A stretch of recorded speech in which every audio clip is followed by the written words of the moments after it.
جی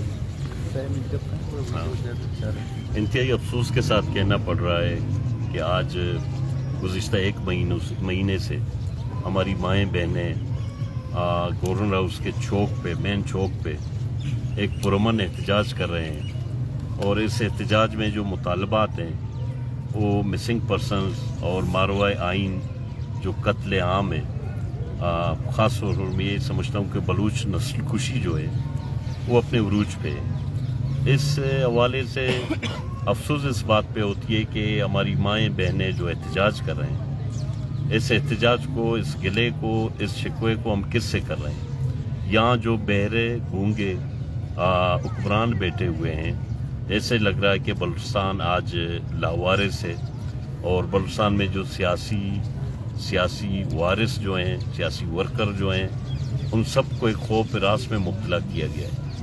میں سمجھتا ہوں کہ بحیثیت ایک سیاسی ورکر کے یہ جو مسنگ پرسن کا ایشو ہے، یہ بلوچستان کے مسئلے کے ساتھ یہ ایک سیاسی اور ایک گمبھیر ایشو ہے، اور ایک انٹرنیشنل ایشو کا شکل اختیار کر چکا ہے۔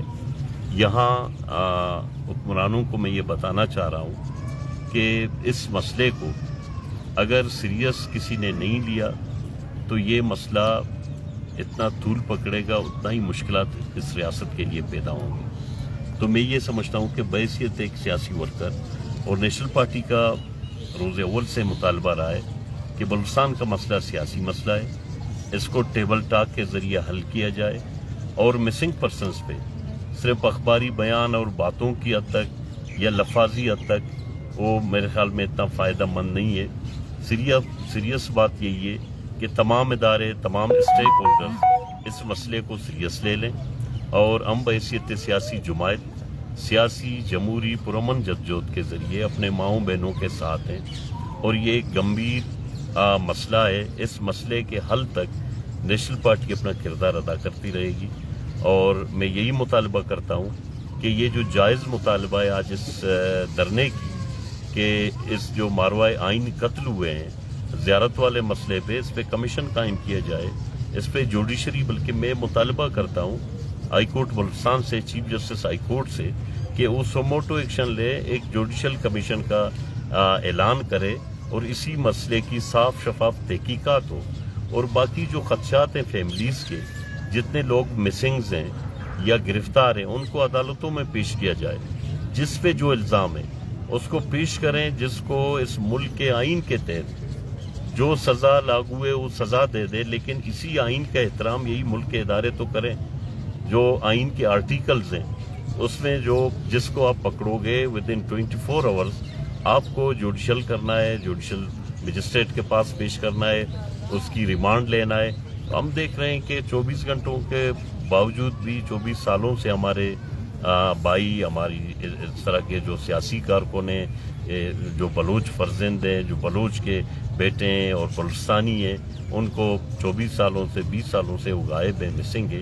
ایک تشویشناک صورتحال ہے، ایک خوف کا ماحول ہے۔ اگر یہ مسئلہ حل نہیں ہو تو کوئی اگر بلوچستان کی ترقی کی بات کرے یا خوشحال بلوچستان کی بات کرے، یہ ناممکن ہے۔ دیکھیں، یہ ہماری مائیں بہنیں بچیاں اس جگہ پہ بیٹھے ہوئے ہیں، میرے سامنے یہ گورنر ہاؤس ہے، اور ساتھ میں وزیر اعلیٰ سیکریٹریٹ ہے، دائیں طرف بلوچستان اسمبلی ہے، اور اس کے ساتھ بلوچستان ہائی کورٹ کا بلڈنگ ہے جہاں سپریم کورٹ کا بینچ بھی لگتا ہے۔ تو ان سب کو چھوڑ کے یہ کہاں جائیں؟ یہ ریاست انہیں کس طرف دھکیل رہا ہے کہ وہ اپنے پیاروں کے لیے کہاں پہ جائے؟ ایک مہینے سے یہ گورنر ہاؤس، وزیر اعلیٰ secretariat, supreme court, high court, Balochistan assembly کے مرکز میں بیٹھے ہوئے ہیں سڑک پہ، اور اس صورتحال میں کہ مسلسل ایک مہینے سے یہاں خراب موسم کی وجہ سے، خراب حالات کی وجہ سے روزانہ سیلاب ہے، اور یہ یہاں پہ بیٹھے ہوئے ہیں۔ تو اس ریاست کو، حکومت کو ہوش کے ناخن لینے چاہیے کہ اب اس طرح سے لوگوں کو نہیں روکا جا سکتا اس طرح سے لوگوں کو نہ تسلی ہوتی ہے. کس طرح سے آپ تسلی دیں گے؟ کسی کا بچہ غائب ہے، اس کو آپ کس طرح سے تسلی دیں گے؟ یہ بچیاں جو ہے یہ سڑکوں پہ جوان ہوئی، اپنے پیاروں کو ڈھونڈتے ڈھونڈتے سڑکوں پہ جوان ہوئی ہیں. یہ اس ریاست کے لیے بذات خود نیک شگون نہیں ہے. اور آج کی دنیا میں، آج کے دور میں آپ اگر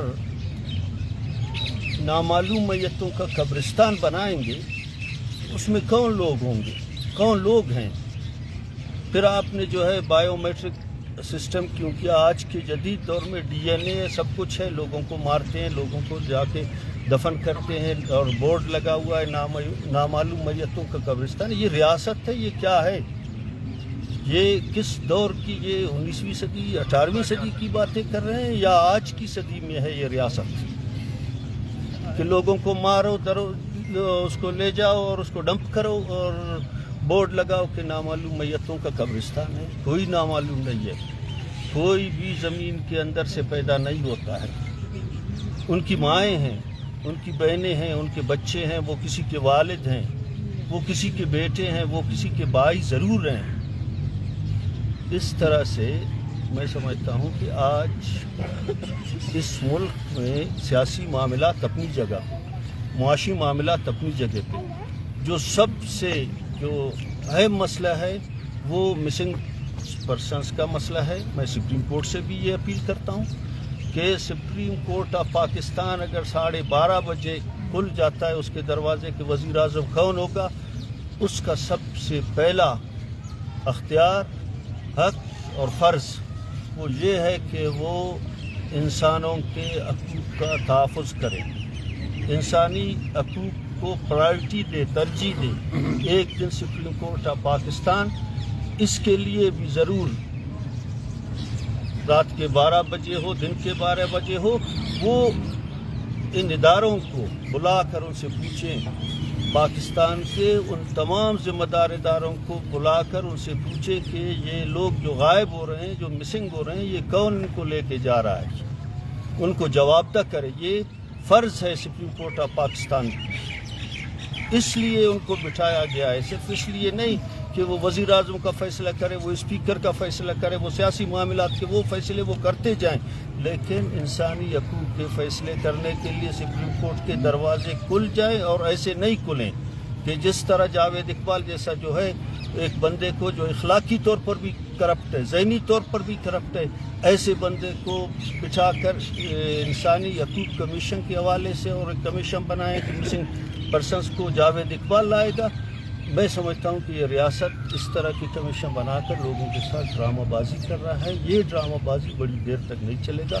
مطالبہ ہے ہمارا کہ ایک شفاف کمیشن ہو، لوگوں کو سنیں، اور سب سے اہم مسئلہ یہ ہے کہ ان تمام مسنگ پرسنس کو عدالتوں کے سامنے لائیں، ان پہ جو بھی جرم ہے ان کو ریاست ثابت کرنے کی کوشش کریں اور ان کو بازیاب کیا جائے.